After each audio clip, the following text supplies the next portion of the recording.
Hello बच्चों, क्या हाल चाल और सब बढ़िया। आज हम स्टार्ट कर रहे हैं क्लास 10 साइंस का chapter number 3, metals and non metals. इस लेक्चर में हम पढ़ेंगे मेटल्स के बारे में और मेटल्स की प्रॉपर्टीज़ के बारे में। तो चलिए हम स्टार्ट करते हैं। सबसे पहले हम ये देख लेते हैं कि मेटल्स एंड नॉन मेटल्स क्या होते हैं। हमारे पास पहला टॉपिक आता है मेटल्स एंड नॉन मेटल्स। तो मेटल्स एंड नॉन मेटल्स में यहाँ पे क्या लिखा हुआ है, there are 118 elements are known till date. अभी के डेट में, ठीक है, जब तक मैं वीडियो बना रहा हूँ तो आज की डेट में यहाँ पे अभी हमारे दुनिया में लगभग 118 एलिमेंट जो हैं, जो जिनको हम जानते हैं यहाँ पे, ठीक है। जिसमें से 118 एलिमेंट्स में से जिसमें से 92 जो हैं वो मेटल्स हैं, 20 नॉन मेटल्स हैं और 6 जो हैं वो मेटलोइड्स हैं, ठीक है। अब मेटल्स जो हैं 92 वो कौन कौन से हैं, जैसे कि सोडियम हो गया, potassium, calcium, magnesium, iron, aluminium. तो ये कुछ एग्जांपल्स हैं मेटल्स के। नॉन मेटल्स के क्या एग्जांपल हो जाएंगे, जैसे कि oxygen, nitrogen, hydrogen, sulphur, phosphorus, fluorine, ठीक है। ये कुछ एग्जांपल हो जाएंगे नॉन मेटल्स के। उसके बाद हो गए मेटलोइड। मेटलोइड्स के एग्जांपल कौन कौन से हैं, जैसे कि boron, silicon, germanium, arsenic, antimony, है ना, टेलेरियम। तो ये कुछ एग्जांपल्स हो जाएंगे मेटलोइड के। तो अभी हमने देखा कि इस दुनिया में लगभग अभी के टाइम में 118 एलिमेंट हैं और उसमें से 92 मेटल्स हैं, 20 नॉन मेटल्स हैं और 6 मेटलोइड हैं। और उसके बाद हमने इसके एग्जांपल्स भी देख लिए। अब हम डिटेल में पढ़ेंगे कि मेटल्स क्या होते हैं, नॉन मेटल्स क्या होते हैं और मेटलोइड्स क्या होते हैं। तो चलिए हम सबसे पहले हम देख लेते हैं फिजिकल प्रॉपर्टीज़ ऑफ मेटल्स के बारे में, कि मेटल्स की क्या क्या फिजिकल प्रॉपर्टीज़ होती है। फिजिकल प्रॉपर्टीज़ का मतलब होता है कि मेटल्स हमें बाहर से कैसा नज़र आता है। सबसे पहले हम देखते हैं लस्टर। लस्टर का मतलब क्या होता है, मेटल्स हैव शाइनी सरफेस। जो मेटल्स होते हैं उनका जो सरफेस होता है, उनका जो सतह होता है वो कैसा होता है, बिल्कुल शाइनी होता है, चमकदार होता है, ठीक है। जैसे एग्जांपल गोल्ड, सिल्वर। तो गोल्ड और सिल्वर आपने देखा होगा, सोना चांदी जो होता है उसका जो सरफेस होता है, ठीक है, बाहर से हमें कैसा नज़र आता है, वो शाइनी चमकदार नज़र आता है। सेकंड है हार्डनेस। जो मेटल्स होते हैं, metals are generally hard except sodium, potassium and lithium. जितने भी मेटल्स होते हैं ज़्यादातर वो क्या होते हैं, हार्ड होते हैं, बिल्कुल, ठीक है, कठोर होते हैं। लेकिन कुछ ऐसे मेटल्स होते हैं जो कि क्या होते हैं, सॉफ्ट होते हैं, जैसे कि सोडियम, पोटेशियम एंड लिथियम। ये इतने ज़्यादा सॉफ्ट होते हैं कि इनको हम चाकू से भी काट सकते हैं। एग्जाम्पल क्या हो जाएगा मेटल्स का, आयरन, कॉपर एक्सेट्रा, ठीक है। ये क्या होते हैं, बिल्कुल हार्ड होते हैं, ठीक है। उसके बाद स्टेट। जो मैटर की स्टेट क्या क्या होती है, metals are exist in solid state except mercury. जितने भी मेटल्स होते हैं ज़्यादातर सब क्या होते हैं, सॉलिड स्टेट में होते हैं। लेकिन एक ऐसा मेटल है जो क्या होता है, नॉन मेट सॉरी एक ऐसा मेटल है जो क्या होता है, लिक्विड होता है। क्या होता है, लिक्विड। ये रूम टेम्परेचर पे क्या होता है, लिक्विड होता है। तो वो कौन सा मेटल है, वो है मरकरी। तो मरकरी एक ऐसा मेटल है जो क्या होता है, रूम टेम्परेचर पे लिक्विड होता है, ठीक है। अब स्टेट में हम देख लेते हैं, जैसे कि सॉलिड में कौन कौन सा आ जाएंगे आपके, आयरन, कॉपर, एल्युमिनियम एक्सेट्रा, ठीक है। तो ये जो मेटल होते हैं ये क्या होते हैं, सॉलिड होते हैं। उसके बाद है मेटलॉइड, सॉरी मेलेबिलिटी। मेलेबिलिटी का मतलब क्या है, मेलेबिलिटी का मतलब क्या होता है, कोई भी ऐसा मेटल या कोई भी ऐसा सब्सटेंस जिसको हम पीट पीट के पतला कर सकते हैं, शीट की फॉर्म में कन्वर्ट कर सकते हैं, उसको हम मेलेबिलिटी बोलते हैं। तो यहाँ पे क्या लिखा हुआ है, metals can B beaten into thin sheets. Metal को हम क्या कर सकते हैं, पीट पीट करके पतला कर सकते हैं। जैसे एग्जांपल के लिए गोल्ड और गोल्ड, सॉरी यहाँ पे एंड आएगा, gold and silver are most malleable, है ना। जो गोल्ड और सिल्वर जो होते हैं वो क्या होता है, बहुत ही ज़्यादा मेलेबल होते हैं, उसको हम पीट पीट के बहुत ही ज़्यादा पतला कर सकते हैं। आपने देखा होगा, जो आपने स्वीट्स वगैरह देखे होंगे, मिठाई वगैरह देखे होंगे, तो मिठाई वगैरह के ऊपर एक परत सी चढ़ाई जाती है, ठीक है, सोने की परत होती है, कभी चांदी की परत होती है। तो वो क्या होती है, वो गोल्ड फॉइल होता है, कभी क्या होता है सिल्वर फॉइल होता है, तो उसके ऊपर क्या होता है, वो चढ़ा दिया जाता है। या फिर आपने देखा होगा कि एल्युमिनियम फॉइल जो होता है जिसमें रोटी लपेटते हैं और रोटी गर्म होता है, तो वो रोटी जो गर्म होता है, जो एल्युमिनियम फॉइल होता है, उसको हम क्या करते हैं, पीट पीट के पतला कर देते हैं मशीन के द्वारा। तो इस प्रॉपर्टी को हम मेलिबिलिटी कहते हैं। उसके बाद आता है डक्टिलिटी। तो डक्टिलिटी क्या होता है, ductility, metals can be drawn in thin wire. Metal को हम क्या कर सकते हैं, थिन वायर में, पतली पतली तार में हम क्या कर सकते हैं, कन्वर्ट कर सकते हैं। इसी को हम डक्टिलिटी बोलते हैं। जैसे कि कॉपर वायर, एल्युमिनियम वायर। तो कोई भी ऐसी चीज़ है ना, कोई भी ऐसा मेटल जिससे हम तार बना सकते हैं, उसको हम क्या बोलते हैं, डक्टिलिटी बोलते हैं। उस प्रॉपर्टी को हम डक्टिलिटी बोलते हैं, है ना। जैसे कि कॉपर वायर, एल्युमिनियम वायर। तो आपको जान करके हैरानी होगी कि अगर कोई आपने 1 ग्राम सोना ले लिया, तो 1 ग्राम सोना से हम लगभग 2 किलोमीटर लंबा हम उससे वायर बना सकते हैं। कितना? 2 किलोमीटर लंबा। नेक्स्ट देखते हैं हम अगले पेज पे। फिजिकल प्रॉपर्टीज़ ऑफ मेटल्स में नेक्स्ट आता है हमारा conductor of heat and electricity, है ना। Metals are good conductor of heat and electricity. जो मेटल्स होते हैं वो क्या होते हैं, good conductor of heat and electricity होते हैं। मतलब उसमें से आसानी से बिजली पास हो जाती है और उसमें से गर्मी भी आसानी से पास हो जाती है, ठीक है। एग्जांपल देख लेते हैं, जैसे कॉपर, सिल्वर, आयरन एक्सेट्रा। तो ये जो कॉपर, सिल्वर, आयरन वगैरह जो है, इनमें से आसानी से हीट भी पास हो जाती है और इलेक्ट्रिसिटी भी पास हो जाती है, ठीक है। उसके बाद नेक्स्ट आता है हमारा डेंसिटी।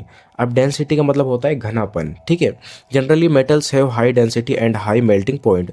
ज़्यादातर जो मेटल्स होते हैं उनका जो डेंसिटी होता है वो क्या होता है, बहुत ही ज़्यादा हाई होता है, और उनका जो मेल्टिंग पॉइंट होता है वो भी बहुत ज़्यादा हाई होता है। मेल्टिंग पॉइंट का मतलब उसको जो हम पिघलाते हैं, तो उसको मेटल को पिघलाने के लिए हमें बहुत ही ज़्यादा क्या करना पड़ेगा, हीट देना पड़ेगा। इसलिए उनका जो मेल्टिंग पॉइंट होता है, उनका डेंसिटी क्या हो जाता है, हाई हो जाता है, ठीक है। मेल्टिंग पॉइंट हाई हो जाता है। जैसे एग्जांपल देख लेते हैं, जैसे कॉपर। कॉपर का जो मेल्टिंग पॉइंट है वो कितना है, 1085 डिग्री सेल्सियस, मतलब 1085 डिग्री सेल्सियस होता है। मतलब बहुत ही ज़्यादा अगर आप हीट करोगे तब जाके कॉपर पिघलता है, मेल्ट होता है। नेक्स्ट है हमारा सोनोरस। सोनोरस क्या होता है, metals are sonorous when it strike to a hard surface they produce sound. Metal जो होता है वो सोनोरस होते हैं। मतलब अगर आप किसी भी हार्ड सरफेस है उसको उसको आप स्ट्राइक करो, है ना, टच करो, तो उसमें से क्या होता है, साउंड प्रोड्यूस होता है। उसमें से झनझन की आवाज़ आती है, रिंगिंग साउंड आती है। जैसे कि bells are made of metals. जो बेल वगैरह होते हैं, आपने देखा होगा मंदिर के अंदर बेल वगैरह होते हैं, या फिर स्कूल के अंदर जो घंटी वगैरह, बेल वगैरह होते हैं, तो वो किससे मिलके बने होते हैं, वो मेटल से मिलके बने होते हैं, ताकि उसमें से रिंगिंग साउंड प्रोड्यूस हो सके और हमें दूर तक आवाज़ आ सके। उसके बाद है oxides. Metallic oxides are basic in nature. जो मेटेलिक ऑक्साइड होते हैं वो कैसा होता है, उसका नेचर कैसा होता है, वो बेसिक होता है। जैसे कि कैल्शियम ऑक्साइड, है ना, फेरस ऑक्साइड, है ना। उसके बाद मैग्नीशियम ऑक्साइड। ये कुछ ऐसे ऑक्साइड्स हैं जिनका जो नेचर होता है वो कैसा होता है, ये बेसिक होता है। नेक्स्ट देखते हैं हम अगले पेज पे। फिजिकल प्रॉपर्टीज़ ऑफ मेटल्स पढ़ने के बाद अब हम देखते हैं physical properties of non metals. तो नॉन मेटल की क्या क्या फिजिकल प्रॉपर्टी होती है। पहला आता है lustre. Non metals do not have shiny surface except iodine, example coal, oxygen etcetera. Non metals जो होते हैं, ठीक है, इनका जो सरफेस होता है वो शाइनी नहीं होता है, चमकदार नहीं होता है, सिर्फ किसके अलावा, आयोडीन के अलावा। आयोडीन जो होता है उसका जो सरफेस होता है वो बहुत ही ज़्यादा शाइनी होता है, ठीक है। अब जैसे कोल है, ऑक्सीजन है, तो इनका सरफेस क्या होता है, शाइनी नहीं होता है। नेक्स्ट है हमारा हार्डनेस। हार्डनेस क्या यहाँ पे लिखा हुआ है, non metals are generally soft except diamond, example coal etcetera. जितने भी नॉन मेटल होते हैं वो ज़्यादातर क्या होता है, वो सॉफ्ट होता है। लेकिन एक ऐसा नॉन मेटल है जो क्या होता है, वो हार्ड होता है, इसका नाम है डायमंड। डायमंड जो आपने हीरा देखा होगा वो क्या होता है, हार्ड होता है, लेकिन वो एक क्या होता है, वो एक नॉन मेटल होता है। जैसे कोल वगैरह है, ये क्या होता है, सॉफ्ट होते हैं, ठीक है। नेक्स्ट है state. Exist in solid and gas state. जो नॉन मेटल होते हैं ये कौन से स्टेट में होते हैं, या तो सॉलिड स्टेट में होते हैं या फिर वो गैस स्टेट में होते हैं, जैसे कि कार्बन हो गया या फिर ऑक्सीजन वगैरह हो गया, ठीक है। उसके बाद है मेलिबिलिटी। मेलिबिलिटी क्या लिखा हुआ है, non metals are non malleable. Non metal जो होते हैं वो नॉन मेलेबल होते हैं, मतलब इसको हम पीट पीट के पतला नहीं कर सकते, ठीक है। अगर हम पीट के पतला करना चाहें तो ये क्या हो जाता है, ये टूट जाते हैं, ये ब्रीटल होते हैं, बिल्कुल टूट जाते हैं ये। उसके बाद होता है हमारा डक्टिलिटी। डक्टिलिटी क्या होता है, non metals are non ductile. Non metal जो होते हैं वो नॉन डक्टाइल होते हैं, मतलब इससे हम तार नहीं बना सकते हैं, ठीक है। नेक्स्ट देखते हैं हम अगले पेज पे। Physical properties of non metals में अब हम नेक्स्ट देखते हैं conductor of heat and electricity. Non metals are bad conductor of heat and electricity except graphite. Non metal जो होते हैं वो bad conductor of heat and electricity होते हैं, मतलब उसमें से ना तो हीट पास होती है और ना ही इलेक्ट्रिसिटी पास होती है, लेकिन किसके अलावा, ग्रेफाइट के अलावा। ग्रेफाइट जो होता है उसमें से हीट भी पास हो जाती है और इलेक्ट्रिसिटी भी पास हो जाती है। जैसे कि आपने देखा होगा जो पेंसिल होता है, पेंसिल का जो नुक्की, सॉरी, जो उसका जो वो होता है ऊपर का जो निब होता है, ठीक है, तो निब जो होता है तो वो किससे मिलकर बना होता है, वो ग्रेफाइट से मिलकर के बना होता है, ठीक है। तो उसमें से इलेक्ट्रिसिटी और हीट पास हो जाती है। नेक्स्ट है हमारा डेंसिटी। डेंसिटी में क्या लिखा हुआ है, generally non metals have low density low melting point. जो नॉन मेटल्स होते हैं उनका जो डेंसिटी होता है वो क्या होता है, बहुत ही ज़्यादा लो होता है, और उनका मेल्टिंग पॉइंट भी बहुत ही ज़्यादा लो होता है, ठीक है। उसके बाद है sonorous. Non metals are not sonorous when strike to a hard surface they do not produce sound. Non metal जो होते हैं वो सोनोरस नहीं होते, मतलब उसमें से रिंगिंग साउंड नहीं आती। अगर उसको आप कोई हार्ड सरफेस से आप हिट करो, स्ट्राइक करो, तो उसमें से कोई भी साउंड प्रोड्यूस नहीं होती, उसमें से रिंगिंग साउंड, झनझन की आवाज़ नहीं आती है।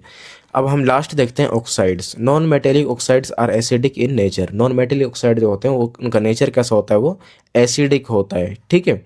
जैसे कि कार्बन डाइऑक्साइड है ना, नाइट्रोजन ऑक्साइड, ये जो होता है कुछ ऐसे ऑक्साइड्स हैं, ठीक है, कुछ ऐसे नॉन मेटेलिक ऑक्साइड हैं जिनका जो नेचर होता है वो क्या होता है, वो एसिडिक होता है। तो इस लेक्चर में हमने पढ़ा कि physical properties of metal and physical properties of non metal के बारे में। नेक्स्ट लेक्चर में हम पढ़ेंगे chemical properties of metals and chemical properties of non metals के बारे में। तो आज के लिए इतना ही, हम मिलेंगे नेक्स्ट लेक्चर में, तब तक के लिए बाय बाय।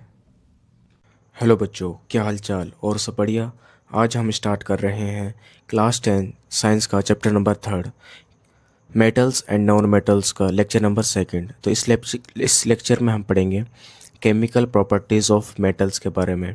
पिछले लेक्चर में हमने पढ़ा था physical properties of metals and physical properties of non metals के बारे में। तो इस चैप्टर में फर्स्ट टॉपिक आता है हमारा reaction of metal with air, कि जब हम मेटल को एयर के साथ रिएक्ट कराएंगे तो क्या बनेगा।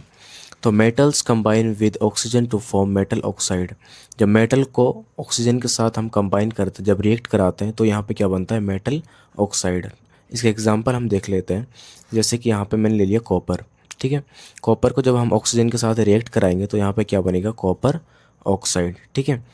अब इसको हमें क्या करना है, बैलेंस करना है। तो बैलेंस करने के लिए मैंने यहाँ पे क्या लगा दिया, यहाँ पे 2 लगा दिया, ठीक है। यहाँ पे 2 कॉपर हो गया, और यहाँ पे भी मैंने क्या लगा दिया, यहाँ पे 2 कॉपर, और ऑक्सीजन यहाँ पे कितना है, 2। यहाँ पे भी ऑक्सीजन कितना हो जाएगा, यहाँ पे 2 हो जाएगा। तो ये कम्प्लीटली बैलेंस हो जाएगा। उसके बाद सेकंड यहाँ पे एग्जांपल है एल्युमिनियम को जब हम ऑक्सीजन के साथ रिएक्ट कराएंगे तो यहाँ पे क्या बनेगा, एल्युमिनियम ऑक्साइड, ठीक है। तो यहाँ पे हम यहाँ पे इसको बैलेंस करेंगे। यहाँ पे मैं 2 लिख दूंगा, ठीक है। यहाँ पे एल्युमिनियम 2 हो गया, यहाँ पे भी एल्युमिनियम 2 हो गया यहाँ पे, ठीक है। यहाँ पे ऑक्सीजन कितना हो गया, यहाँ पे ऑक्सीजन 3 2 जो 6, यहाँ पे ऑक्सीजन 3 2 जो 6 हो गया, ठीक है। तो ये क्या हो गया कि ये कम्प्लीटली बैलेंस हो गया, ठीक है।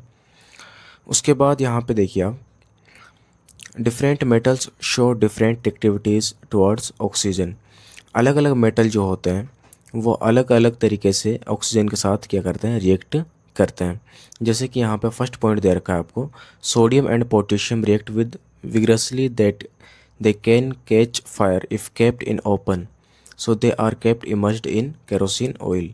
सोडियम और पोटेशियम जो होते हैं ये क्या होते हैं, ये बहुत ही ज़्यादा विग्रसली रिएक्ट करते हैं, ठीक है। मतलब बहुत ही फास्ट तरीके से रिएक्ट करते हैं, है ना, एयर के साथ, ऑक्सीजन के साथ। और इसमें क्या लग जाता है, फायर लग जाता है, मतलब इसमें आग लग जाता है अगर आप इसको खुले में रखते हैं। तो इसीलिए हम इसको किस में रखते हैं, इसको हम केरोसिन ऑयल में रखते हैं, सोडियम और पोटेशियम को। नेक्स्ट देखते हैं अगले पेज पे। सेकंड पॉइंट हमारा यहाँ पे आता है surface of magnesium aluminium zinc lead are covered with a thin layer of oxide which prevent them from further oxidation. जैसे कि आपके पास कुछ मेटल्स होते हैं, जैसे मैग्नीशियम हो गया, एल्युमिनियम, जिंक, लीड वगैरह। तो इसके ऊपर क्या होता है, अगर ये ऑक्सीजन के साथ रिएक्ट करता है तो इसके ऊपर के साइड, ठीक है, एक ऑक्साइड की लेयर बन जाती है, एक थिन लेयर बन जाती है ऑक्साइड की, ठीक है। जो इसको क्या होते हैं, अंदर के जो मैग्नीशियम है या एल्युमिनियम, जिंक, लीड है, उसको अंदर से ख़राब होने से उसको बचाती है, ठीक है। तो इसमें अंदर से ऑक्सीडेशन नहीं होता है, तो बाहर बाहर से उसका क्या हो जाता है, एक ऑक्साइड की लेयर बन जाती है, जिसकी वजह से क्या होता है, जो अंदर का हमारा मटेरियल है वो क्या हो जाता है, यहाँ पे बच जाता है। उसके बाद थर्ड पॉइंट है iron does not burn on heating but iron filling burn vigorously. क्या बोल रहे हैं, जो आयरन होता है, लोहा होता है, अगर आप उसको हीट करो तो वो जल्दी से बर्न नहीं होता है, ठीक है। अगर जैसे कि आपने लोहा ले लिया, लोहे को आप क्या कर रहे हो, गर्म कर रहे हो, ठीक है, तो बर्न कर रहे हो, तो वो बहुत अचानक से जल्दी से गर्म नहीं होता है। लेकिन जो आयरन का जो फीलिंग होता है, मतलब जो आयरन के जो पाउडर वगैरह होते हैं, उसको आप हीट करो तो वो बहुत ही विग्रसली क्या होता है, हीट होता है, और बहुत ही तेज़ी से वो जलता है। फोर्थ पॉइंट यहाँ पे क्या है, copper does not burn but coated with black copper oxide. जो कॉपर होता है, ठीक है, वो अंदर से पूरी तरीके से नहीं जलता है, लेकिन उसके ऊपर क्या होती है, एक ब्लैक कोटिंग हो जाती है उसके ऊपर, ठीक है।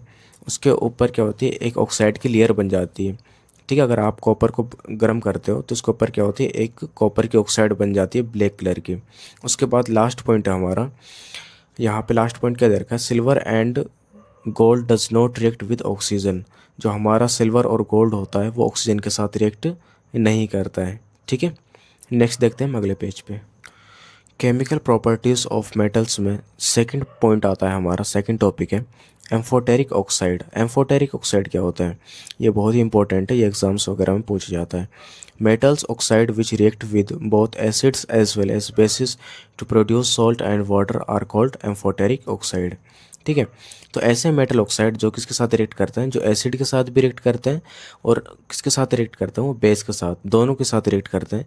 और दोनों के साथ रिएक्ट करने के बाद वो क्या बनाते हैं, सॉल्ट एंड वाटर बनाते हैं। इसको हम क्या बोलते हैं, एम्फोटेरिक ऑक्साइड बोलते हैं, ठीक है। जैसे मेटल ऑक्साइड को जब हम एसिड या बेस के साथ रिएक्ट कराएंगे तो यहाँ पे क्या बनेगा, सॉल्ट और वाटर बनेगा। इसका एग्जाम्पल देख लेते हैं, जैसे कि एक मैं मेटल ऑक्साइड ले लेता हूँ, जैसे एल्युमिनियम ऑक्साइड। एल्युमिनियम ऑक्साइड को जब मैं क्या करूँगा, हाइड्रोक्लोरिक एसिड के साथ रिएक्ट कराऊंगा तो यहाँ पे क्या बनेगा, एल्युमिनियम क्लोराइड और प्लस में वाटर बनेगा यहाँ पे, ठीक है। अब सेकंड एग्जांपल देख लेते हैं। यहाँ पे एल्युमिनियम ऑक्साइड को जब मैं क्या करूँगा, सोडियम हाइड्रोक्साइड के साथ रिएक्ट कराऊंगा तो यहाँ पे क्या बनेगा, यहाँ पे बनेगा आपका NaAl2 प्लस में H2O बनेगा यहाँ पे, ठीक है। सोडियम एल्युमिनियम ऑक्साइड प्लस में वाटर बनेगा। उसके बाद थर्ड पॉइंट आता है हमारा reaction of metal with water. जब मेटल को हम वाटर के साथ रिएक्ट कराएंगे तो यहाँ पे क्या बनेगा, मेटल को जब वाटर के साथ रिएक्ट कराएंगे, मेटल ऑक्साइड प्लस में, सॉरी, मेटल ऑक्साइड या हाइड्रोक्साइड और प्लस में हाइड्रोजन गैस यहाँ पे बनती है, ठीक है। जब मेटल और वाटर को जब हम क्या करते हैं, रिएक्ट कराते हैं। इसका एग्जांपल देख लेते हैं यहाँ पे, जैसे कि सोडियम ले लिया मैंने। सोडियम को जब मैं वाटर के साथ रिएक्ट कराऊंगा तो यहाँ पे क्या बनेगा, सोडियम हाइड्रोक्साइड प्लस में हाइड्रोजन गैस। कैल्शियम को अगर मैं वाटर के साथ रिएक्ट कराऊंगा तो यहाँ पे क्या बनेगा, कैल्शियम हाइड्रोक्साइड प्लस में हाइड्रोजन गैस। तो सिंपल सी बात यह है कि मेटल ऑक्साइड को जब मैं वाटर के साथ रिएक्ट कराऊंगा तो यहाँ पे क्या बनेगा, मेटल हाइड्रोक्साइड प्लस में हाइड्रोजन गैस बनेगा यहाँ पे, ठीक है। नेक्स्ट देखते हैं हम अगले पेज पे। थर्ड पॉइंट था हमारा reaction of metal with water. तो अब यहाँ पे हम क्या देखते हैं, different metals react with different form of water. अलग अलग जो मेटल होते हैं वो वाटर से क्या करते हैं, अलग अलग तरीके से रिएक्ट करते हैं। जैसे कि sodium, potassium and calcium react with cold water. जो सोडियम है, पोटेशियम और कैल्शियम है, ये किसके साथ रिएक्ट करता है, ये कोल्ड वाटर के साथ रिएक्ट करता है, ठीक है। सेकंड पॉइंट है यहाँ पे aluminium, iron and zinc react with steam.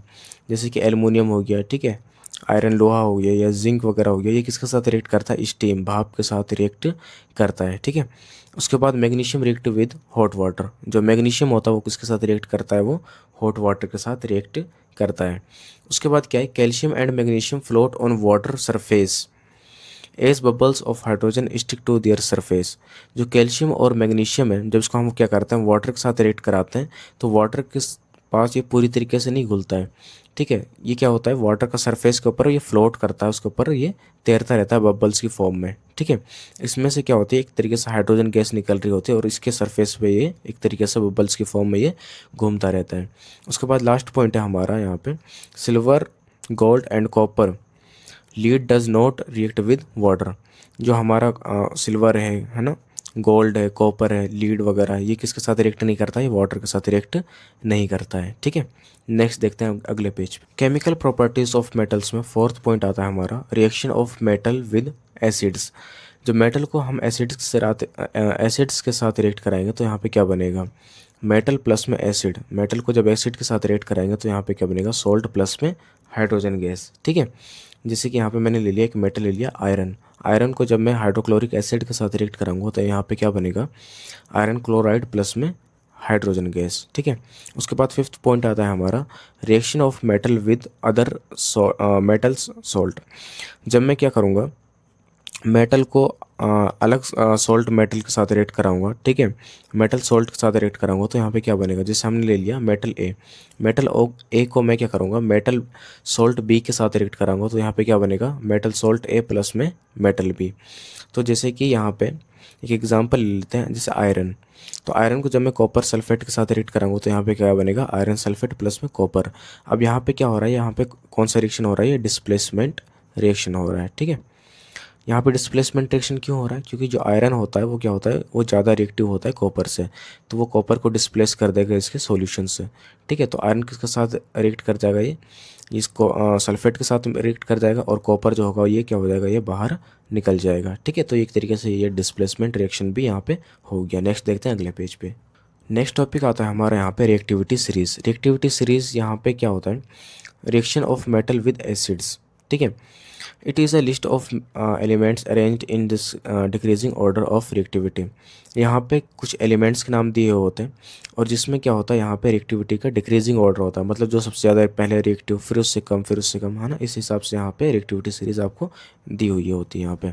तो सबसे पहला नंबर किसका आता है, पोटेशियम, फिर sodium, calcium, magnesium, aluminium, zinc, iron, lead, hydrogen, copper, mercury, silver और गोल्ड। तो पोटेशियम, सोडियम, कैल्शियम ये जो होता है ये क्या होते हैं, मोस्ट रिएक्टिव होते हैं, ये बहुत ही ज़्यादा रिएक्टिव होते हैं, ठीक है। अगर आप इसको खुले में भी रख दो ना तो यहाँ पे क्या होता है, तुरंत आग लग जाती है, ठीक है, या फिर वाटर वगैरह में तुरंत आग लग जाती है। उसके बाद हम जब नीचे की तरफ आते हैं तो सिल्वर और गोल्ड जो होते हैं ये बहुत ही लीस्ट रिएक्टिव होते हैं, ये बहुत ही कम रिएक्टिव होते हैं, ठीक है। तो ऊपर जो होते हैं वो सबसे ज़्यादा रिएक्टिव होते हैं और जो नीचे होते हैं वो सबसे कम रिएक्टिव होते हैं। तो ये आप रिएक्टिविटी सीरीज इसको आप याद कर लेना, इसके बहुत सारे अलग अलग तरीके होते हैं इसको याद करने के। नेक्स्ट देखते हैं अगले पेज पे। नेक्स्ट टॉपिक आता है हमारे यहाँ पे, how metals and non metals react. Metal and non metal कैसे रिएक्ट करते हैं, ठीक है। अब यहाँ पे फर्स्ट पॉइंट क्या दे रखा है, reactivity of element is the tendency to attain a completely filled valence shell, ठीक है। जो एलिमेंट्स हैं इसकी टेंडेंसी क्या होती है, इसकी टेंडेंसी ये होती है कि वैलेंस सेल को ये क्या करे, कम्प्लीटली फिल करें, ठीक है। तो इसी वजह से हम क्या करते हैं, आ, इसके जो वैलेंस सेल होते हैं इसको हम क्या करते हैं, इसको कम्प्लीटली फिल करते हैं, ठीक है। जैसे फॉर एग्जांपल यहाँ पे हमारा आ गया सोडियम। अब सोडियम जो होता है ये कौन से नंबर पर आता है, 11 नंबर पर आता है, ठीक है। इसका मतलब इसके पास कितने इलेक्ट्रॉन है, 11 इलेक्ट्रॉन है। अब इसको अगर मैं क्या करता हूँ, इसका इलेक्ट्रॉनिक कॉन्फ़िगरेशन करता हूँ, है ना, या फिर इसका मतलब वैलेंस सेल निकालता हूँ, तो सबसे पहले हमारे पास जो के शेल में कितने इलेक्ट्रॉन आ जाएंगे, 2 आ जाएंगे। उसके बाद एल शेल में कितने आ जाएंगे, यहाँ पे 1 2 3 4 5 6 7 8। अब कितना बच गया, वहाँ पे 1 बच गया। अब यहाँ पे एन वाले शेल में यहाँ पे 1 आ गया। अब इसको कंप्लीट करने के लिए कितना चाहिए, 7 चाहिए। तो ये 7 इलेक्ट्रॉन लेगा नहीं, ये क्या करेगा, एक दे देगा। जब ये एक इलेक्ट्रॉन देगा तो इसके ऊपर क्या आएगा, पॉजिटिव चार्ज आ जाता है, ठीक है। ये अब इलेक्ट्रॉन क्यों देता है, ताकि ये स्टेबल होना चाहता है। उसके बाद सेकंड पॉइंट यहाँ पे क्या है, metal loss electron from their valence shell to form cation positive, जैसे कि सोडियम प्लस दे रखा है यहाँ पे, ठीक है। मेटल जो होते हैं वो इलेक्ट्रॉन लूज करते हैं। वो इलेक्ट्रॉन लूज क्यों करते हैं, ताकि वो क्या कर सके, मतलब अपना जो वैलेंस सेल है उसको कम्प्लीटली फिल कर सकें, ठीक है। और इसको हम क्या बोलते हैं, इसको हम कैटायन भी बोलते हैं। ऐसे एलिमेंट, ऐसे मेटल जो क्या करते हैं, इलेक्ट्रॉन लूज करते हैं, उसको हम क्या बोलते हैं, कैटायन बोलते हैं, ठीक है, जिसके ऊपर पॉजिटिव चार्ज आता है। उसके बाद नेक्स्ट है हमारा non metal gain electron in their valence shell to form anion. जो नॉन मेटल होते हैं वो क्या करते हैं, इलेक्ट्रॉन गेन करते हैं, इलेक्ट्रॉन लेते हैं वो, ठीक है। तो इनको हम क्या बोलते हैं, एनायन बोलते हैं। जैसे कि यहाँ पे हमारा आ गया क्लोरीन। क्लोरीन कौन से नंबर पर आता है, 17 नंबर पर आता है, 17 नंबर पे। तो इसके पास कितने इलेक्ट्रॉन है, 17 है। अब फर्स्ट सेल में कितने इलेक्ट्रॉन आ गए, यहाँ पे 2 आ गए। सेकेंड पे 8 आ गए। थर्ड पे कितने आ गए, यहाँ पे 7 आ गए। अब इसको कंप्लीट करने के लिए कितने की ज़रूरत है, इसको 1 की ज़रूरत है। तो अब ये क्या करेगा, 1 इलेक्ट्रॉन ले लेगा। अब 1 इलेक्ट्रॉन किससे लेगा, जो सोडियम ने यहाँ पे 1 इलेक्ट्रॉन छोड़ा था, दिया था, ये 1 इलेक्ट्रॉन उससे ले लेगा। तो यहाँ पे क्या बन जाएगा, Na प्लस प्लस में Cl नेगेटिव। तो ये दोनों मिलके क्या बनाते हैं, सोडियम क्लोराइड, ठीक है। तो ये दोनों मिलके यहाँ पे क्या बना देंगे, सोडियम क्लोराइड बना देते हैं। सोडियम क्लोराइड क्या होता है, सोडियम क्लोराइड नमक होता है जो आप क्या करते हो, घर पे यूज़ करते हो, ठीक है।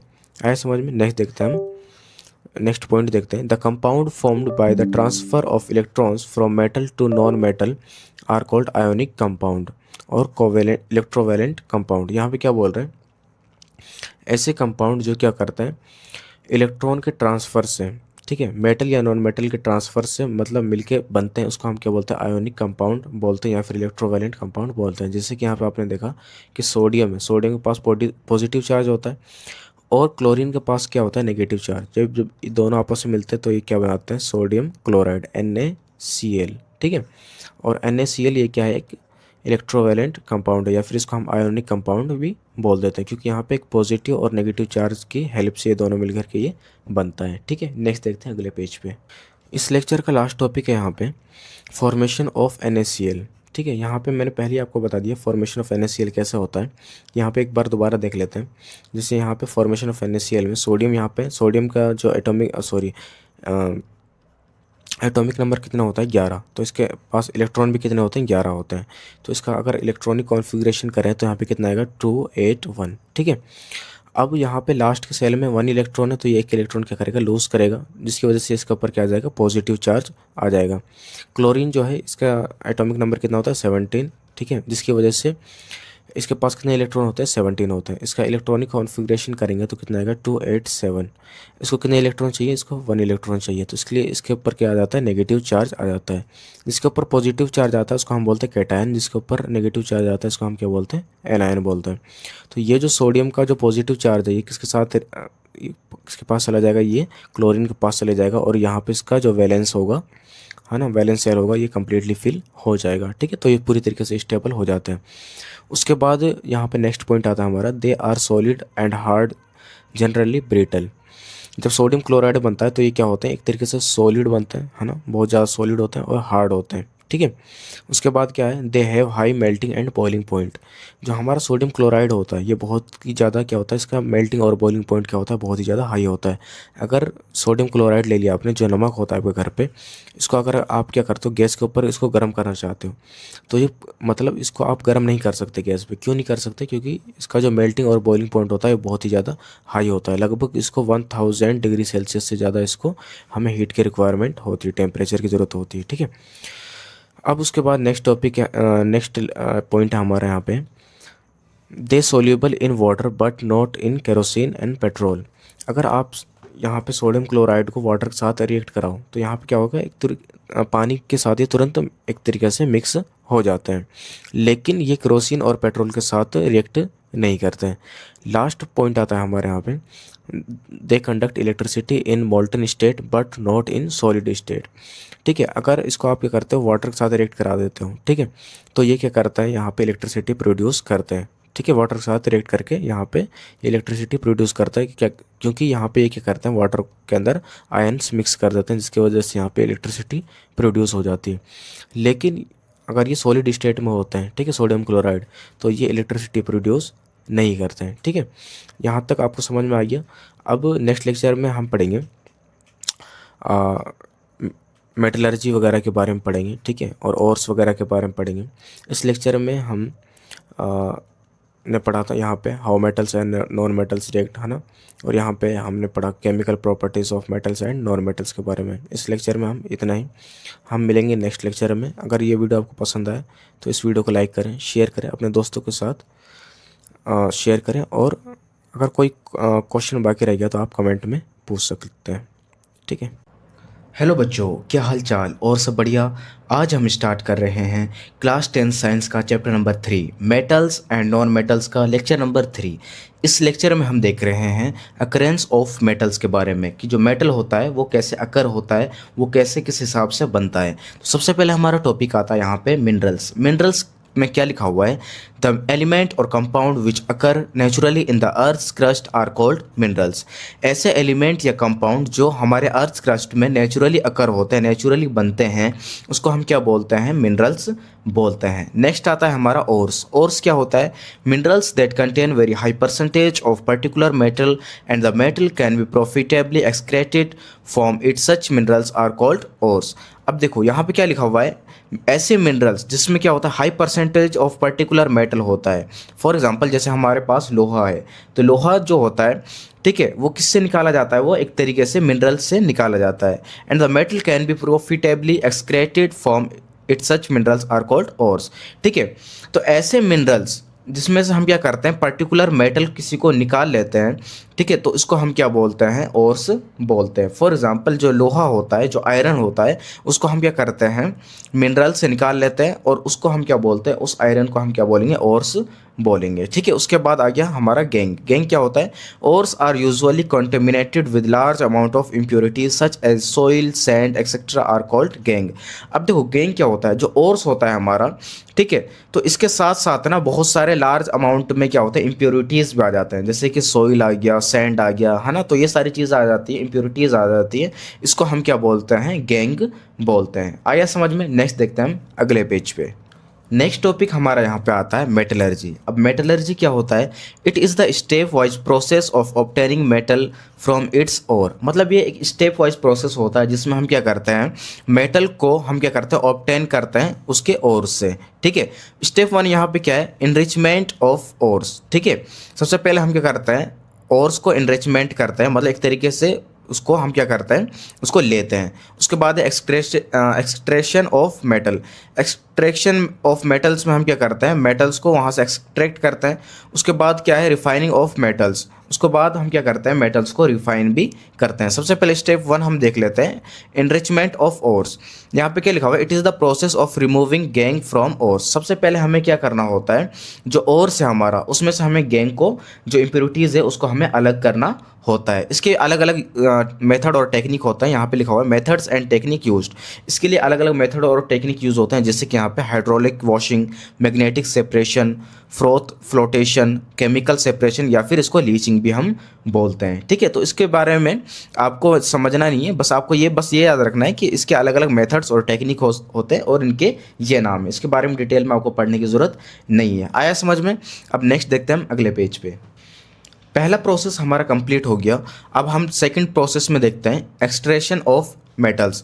इसमें क्या लिखा हुआ है, obtaining metals low in reactivity series. सबसे पहले एक्सट्रैक्शन ऑफ मेटल्स हम क्या करते हैं, जो हमारे रिएक्टिविटी सीरीज होता है, रिएक्टिविटी सीरीज जैसे कि हमारा सबसे हाई जो मेटल होता है, जो सबसे ज़्यादा रिएक्ट करता है, फिर उसके कम, फिर उससे कम, फिर उससे कम, फिर सबसे कम, है ना। तो इस हिसाब से जो हमारा रिएक्टिविटी सीरीज होता है, उसमें हम क्या करते हैं, सबसे कम जो लो रिएक्टिविटी सीरीज के जो मेटल्स होते हैं, सबसे पहले इसको हम क्या करते हैं, एक्सट्रैक्ट करते हैं। यहाँ पे क्या लिखा हुआ है, metals low in reactivity series, यहाँ पे रिएक्टिविटी आएगा, reactivity series are very unreactive. जो क्या होते हैं ऐसे मेटल्स, ठीक है, जो क्या करते हैं, जो हमारे रिएक्टिविटी सीरीज में सबसे नीचे नंबर पे आते हैं, उसको वो क्या होता है, बहुत ही कम रिएक्टिव होते हैं, जैसे कि सिल्वर और गोल्ड हो गया, ठीक है। उसके बाद क्या आ गया यहाँ पे, the oxides of these metals can be reduced to metals by heating alone. हमें क्या करना पड़ता है, हमें ऑक्साइड्स बनाना पड़ता है, ठीक है। हमें क्या करना पड़ता है, इन मेटल्स को हमें क्या करना पड़ता है, उसको अलग से हीट करना पड़ता है ताकि ये अलग हो जाएं उससे। सबसे पहले यहाँ पे हमें दे रखा है मरकरी फ्रॉम सिनाबार और। जो सिनाबार और होता है उसी से हम क्या बनाते हैं, मरकरी बनाते हैं। तो मरकरी किससे बनता है, सिनाबार और से बनता है। तो कैसे बनता है, यहाँ पे हम देख लेते हैं। जैसे हमारा मरकरी सल्फाइड जो होता है, उसमें जब हम क्या करते हैं, ऑक्सीजन के साथ रिएक्ट कराते हैं, ठीक है, तो वो क्या बन जाता है, मरकरी ऑक्साइड बन जाता है, और यहाँ पे क्या बन जाएगा, सल्फर डाई ऑक्साइड बन जाता है। फिर उसके बाद जो हमारा मरकरी ऑक्साइड जो है, ठीक है, जब इसको हम हीट करते हैं तो यहाँ पे क्या बन जाता है, मरकरी, और उसके बाद ऑक्सीजन अलग हो जाता है यहाँ पे, ठीक है। तो इस हिसाब से यहाँ पे हमारा मरकरी एक्सट्रैक्ट होता है। उसके बाद सेकंड है यहाँ पे हमारा copper from copper sulphate. Copper जो होता है वो कॉपर सल्फेट के ओर से यहाँ पे बनता है। कैसे बनता है, जो हमारा कॉपर सल्फेट है, जब हम ऑक्सीजन के साथ रिएक्ट कराते हैं तो यहाँ पे क्या बनता है, कॉपर ऑक्साइड, और यहाँ पे क्या बनता है, सल्फर डाई ऑक्साइड। उसके बाद हम क्या करते हैं, जो कॉपर ऑक्साइड है हमारा, इसको हम क्या करते हैं, कॉपर सल्फेट के साथ जब हम रिएक्ट कराते हैं तो यहाँ पे क्या बनता है, कॉपर बनता है, और साथ में ऑक्सीजन जो होता है वो अलग हो जाता है। तो इस हिसाब से हमारा जो कॉपर होता है वो यहाँ पे अलग हो जाता है। नेक्स्ट देखते हैं हम अगले पेज पे। सेकेंड स्टेप में एक्सट्रैक्शन ऑफ मेटल्स हम अब देखते हैं, obtaining metals middle in the reactivity series.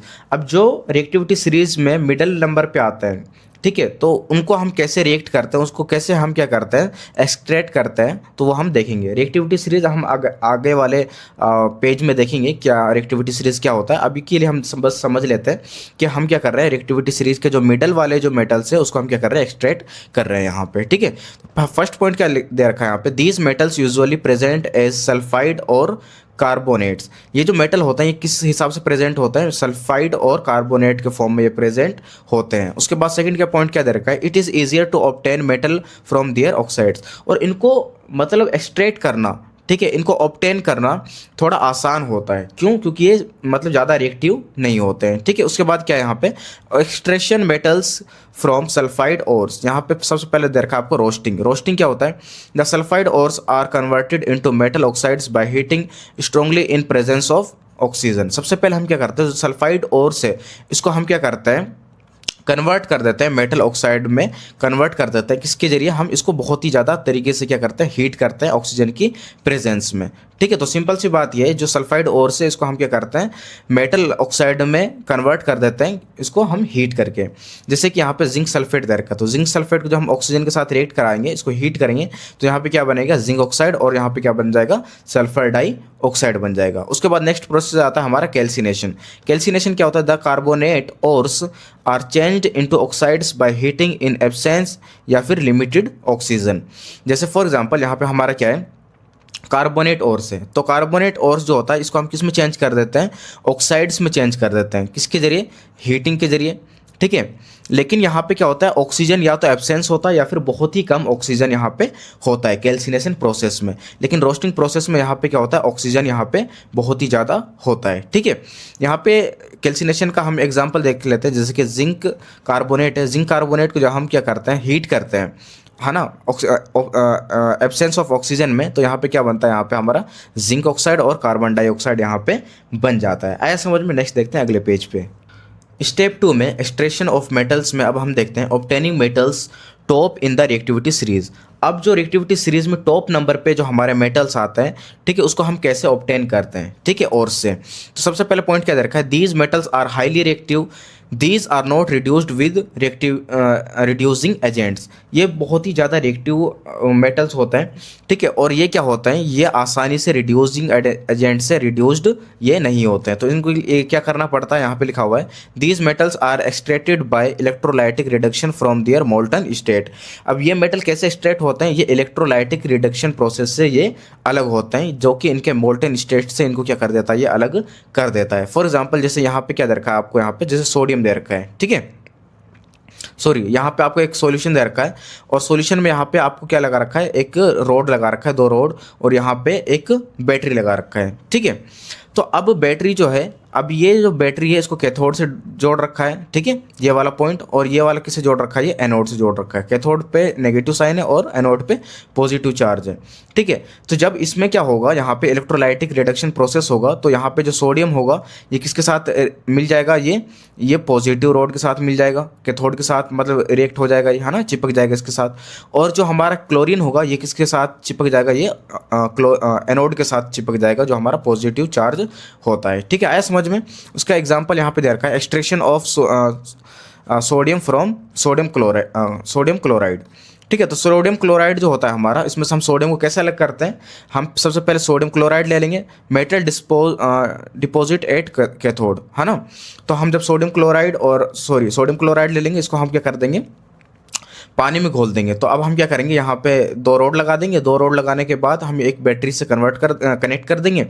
अब यहाँ पे क्या होगा, यहाँ पे इलेक्ट्रोलाइटिक प्रोसेस होगा, इलेक्ट्रोलाइटिक प्रोसेस के जरिए यहाँ पे क्या होगा, जो हमारा सोडियम होगा ये क्या होगा, पॉजिटिव रोड पे, मतलब कैथोड पे ये आकर के ये क्या हो जाएगा, डिपॉजिट हो जाएगा। और जो हमारा क्लोरीन होगा ये नेगेटिव रोड पे, मतलब कि एनोड पे आकर के ये डिपॉजिट हो जाता है। तो ये यहाँ पे यही लिखा हुआ है, मेटल डिपॉजिट एट कैथोड और क्लोरीन लिबरेटेड एट एनोड। और क्लोरीन जो होगा वो कहाँ पे रिएक्ट हो जाएगा, कहाँ पे जाके डिपॉजिट हो जाएगा, ये एनोड पे जाकर के डिपॉजिट हो जाता है। आया समझ में। नेक्स्ट देखते हैं अगले पेज पे।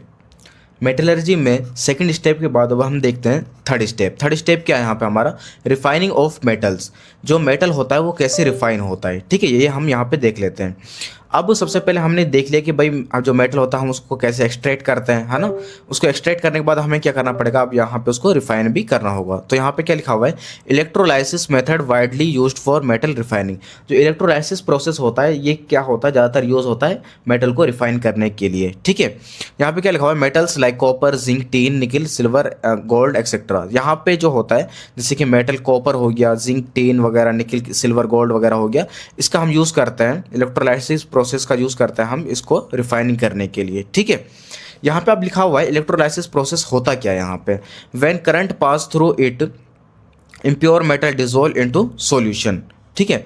यहाँ पे हमने क्या ले लिया, एक यहाँ पे हमने टैंक ले लिया, टैंक में हम क्या करते हैं, यहाँ पे हमने क्या कर दिया, ओर्स वगैरह यहाँ पे ऐड कर दिया, ठीक है। और यहाँ पे हमने क्या कर दिया, इसके साथ वाटर ऐड करके हमने इसका सॉल्यूशन यहाँ पे बना दिया, है ना। यहाँ पे क्या लिखा हुआ है, एसिडिफाइड कॉपर सल्फेट सॉल्यूशन, यहाँ पे हमारा एसिडिफाइड कॉपर सल्फेट सॉल्यूशन है।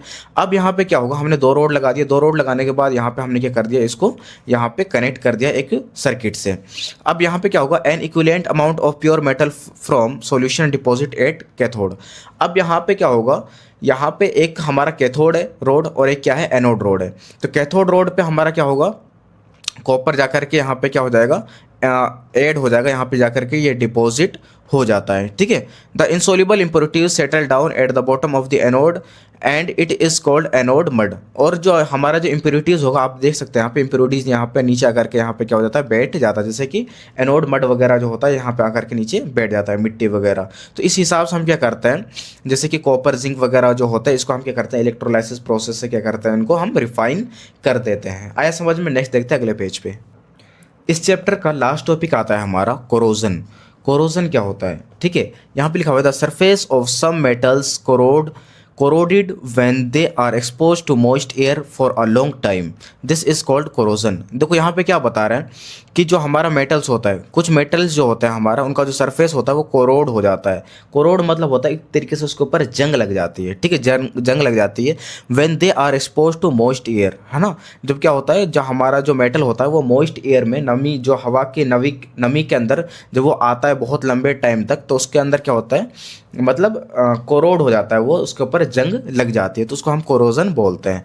जैसे कि यहाँ पे देखा आपको, silver become black when expose to air. जो हमारा सिल्वर होता है, चांदी जो होता है, उसको अगर हम हवा में बहुत लंबे समय तक रख दें, ठीक है, तो मॉइस्ट एयर के संपर्क में आने पर वो क्या हो जाता है, उसके ऊपर ब्लैक लेयर चढ़ जाती है। जिसके बाद हम क्या करते हैं, उसको फिर हम सुनार के पास ले जाते हैं और उसको हम क्या करते हैं, उसको सफाई करवाते हैं, साफ़ करवाते हैं। उसके बाद है हमारा copper react with moist carbon dioxide and form a green coat of copper carbonate. हमारा जो कॉपर होता है वो क्या होता है, मोइस्ट कार्बन डाइऑक्साइड के साथ रिएक्ट करता है। जो हमारा जो कार्बन डाइऑक्साइड का नमी फॉर्म होता है, ठीक है, मोइस्ट फॉर्म होता है, उसके साथ रिएक्ट करने के बाद ये क्या करता है, ये ग्रीन कोट बना देता है, उसके ऊपर एक ग्रीन परत चढ़ा देता है और ये क्या बन जाता है, कॉपर कार्बोनेट बन जाता है। उसके बाद यहाँ पे आता है iron.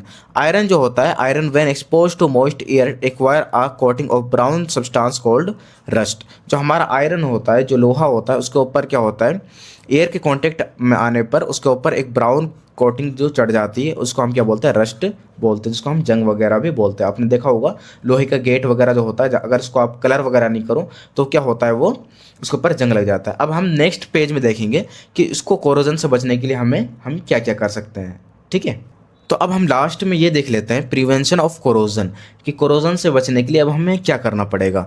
The corrosion can be prevented by painting, oiling, greasing, galvanisation, chrome plating, anodising और मेकिंग एलॉयज। तो कोरोजन से बचने के लिए, जंग से बचने के लिए हम क्या कर सकते हैं, मेटल के ऊपर पेंट कर सकते हैं, उसको ऊपर ऑयलिंग कर सकते हैं, greasing, galvanisation, chrome plating, anodising या फिर मेकिंग एलॉयज वगैरह, हम एलॉयज वगैरह बना सकते हैं। अब यहाँ पे हमें दे रखा है कि गैल्वेनाइजेशन क्या होता है। Galvanisation, it is a method of protecting steel and iron from rusting of coating them from a thin layer of zinc. हम क्या करते हैं इसमें, हम क्या करते हैं, एक मेटल ले लेते हैं, जैसे कि हमने ले लिया आयरन ले लिया या फिर स्टील ले लिया। आयरन या स्टील के ऊपर जब हम जिंक की लेयर चढ़ाते हैं तो उसको हम, इस प्रोसेस को बोलते हैं हम गैल्वेनाइजेशन। अब इस प्रोसेस होता क्या है, जो हमारा मेटल होता है वो जल्दी ख़राब नहीं होता है। आया समझ में। उसके बाद आया एलॉय। एलॉय क्या होता है, it is a homogeneous mixture of 2 और मोर मेटल्स और मेटल एंड नॉन मेटल। यहाँ पे क्या होता है, एलॉय क्या होता है, यहाँ पे एक होमोजीनियस मिक्सचर होता है। होमोजीनियस मिक्सचर क्या होता है, जो सेम होता है। तो यहाँ पे हम क्या करते हैं, 2 या 2 से ज़्यादा हम क्या करते हैं, मेटल को आपस में क्या करते हैं, हम रिएक्ट करा देते हैं, या फिर मेटल और नॉन मेटल को हम मिला करके यहाँ पे हम एलॉय बना देते हैं और ये जल्दी ख़राब नहीं होता, इसके ऊपर जंग नहीं लगता है। जैसे कि आयरन को जो हम क्या करते हैं, आयरन जो होता है इसके ऊपर हम एक परत चढ़ा देते हैं, आयरन और कार्बन का परत चढ़ा करके, तो जल्दी ये ख़राब नहीं होता है। उसके बाद हमारा स्टील को जो होता है ये किससे मिलके बनता है, आयरन, निकिल एंड क्रोमियम। इससे आयरन, निकिल और क्रोमियम से मिलके क्या बनता है, स्टील। आपने देखा होगा स्टील का जो बर्तन होता है उसके ऊपर बहुत ही कम जंग लगता है। आपने देखा होगा जंग ही नहीं लगता है, लेकिन जंग लगता है, लेकिन बहुत लंबे टाइम के बाद जंग लगता है उसके ऊपर। उसके बाद आ गया ब्रास। ब्रास जो होता है कॉपर और जिंक से मिलकर के बना होता है, ठीक है, इसके ऊपर भी जल्दी जंग नहीं लगता। उसके बाद है ब्रोंज। ब्रोंज जो होता है ये कॉपर और टीन से मिलकर बना होता है। ब्रोंज मेडल देखा होगा आपने, ठीक है। पहला एक तो होता है गोल्ड मेडल, एक होता है सिल्वर, एक होता है ब्रॉन्ज मेडल। तो ब्रॉन्ज मेडल जो होता है वो किससे मिलकर बना होता है, कॉपर और टीन से मिलकर के बना होता है। तो इसके ऊपर भी जल्दी जंग नहीं लगता है। अब आया समझ में आपको? तो ये चैप्टर यहाँ पे कंप्लीट हो जाता है। अगर इसमें कुछ क्वेश्चन बाकी रह गया, अगर आपको कुछ समझ में नहीं आया तो आप कमेंट में पूछ सकते हैं, ठीक है। इस वीडियो को आप लाइक करें, अपने दोस्तों के साथ शेयर करें और चैनल को जरूर सब्सक्राइब करें। हम मिलेंगे इसके इन टेक्स्ट क्वेश्चन आंसर में, तब तक के लिए बाय बाय।